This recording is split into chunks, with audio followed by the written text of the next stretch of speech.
Alors bonjour, moi c'est Théo, je suis ingénieur innovation au sein du service R&D d'Engemar. Je suis arrivé il y a 2 ans maintenant, j'ai fait une école d'ingénieur mécanique à Centrale Lyon. Au sein du service innovation, on gère les projets de nouveaux produits, mais aussi d'amélioration de produits.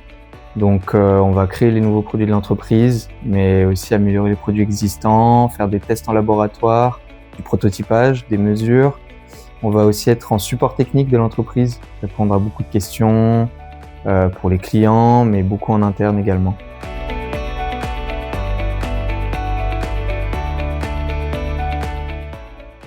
C'est assez spécial pour ce cas-là. C'est pas un besoin particulier, c'était surtout un besoin de rafraîchissement de notre gamme de produits.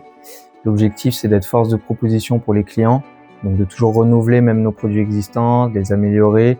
C'était le but avec le Proxiflow, tout en incorporant de nouvelles contraintes pour l'améliorer sur tous les points possibles.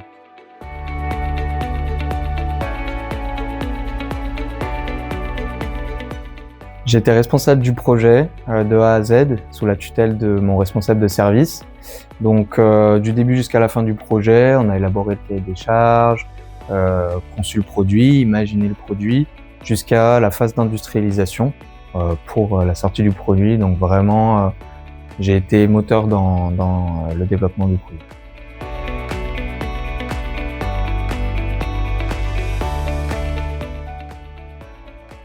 On a eu beaucoup de retours sur l'ergonomie du produit. Le point fort du projet, c'était d'améliorer l'ergonomie en termes de manipulation, d'orientation du produit. Le but, c'était vraiment de le rendre maniable et pouvoir le manipuler facilement. Donc on a fait plein de tests avec des gens, on a itéré pour avoir un maximum, une ergonomie très efficace pour une manipulation aisée.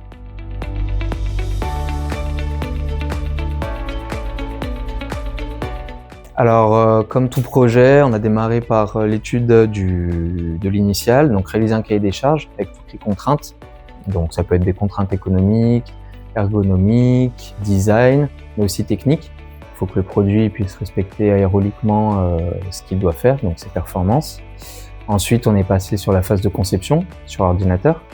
Donc conception assistée sur ordinateur, de la CAO, prototypage en laboratoire, bricolage, réalisation de tests aéroliques, mécaniques, pour au final arriver à la codification, l'industrialisation du produit et la sortie en catalogue.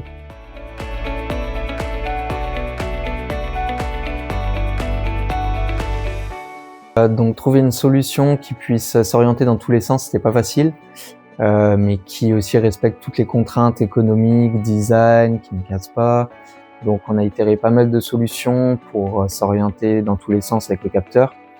On a trouvé quelques solutions qui ont finalement pas été concluantes, avec de la casse, pour au final trouver une solution vraiment viable et parfaite pour le produit.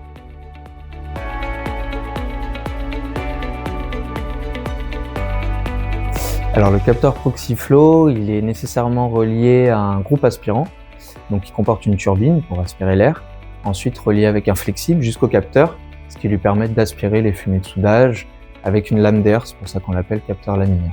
Le Proxiflow, son avantage également, c'est qu'il s'adapte à tous les environnements. Il peut se fixer sur une table, sur un mur, et on peut l'orienter de toutes les manières possibles. Donc c'est très simple de le mettre en place dans tous les ateliers, vraiment très adaptable.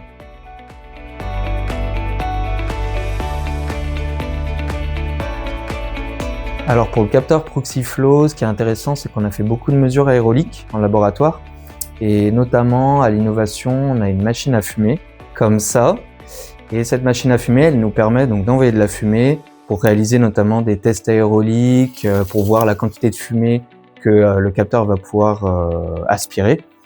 Donc c'est non nocif, et parfois on a tellement envoyé de fumée qu'on n'y voyait plus rien.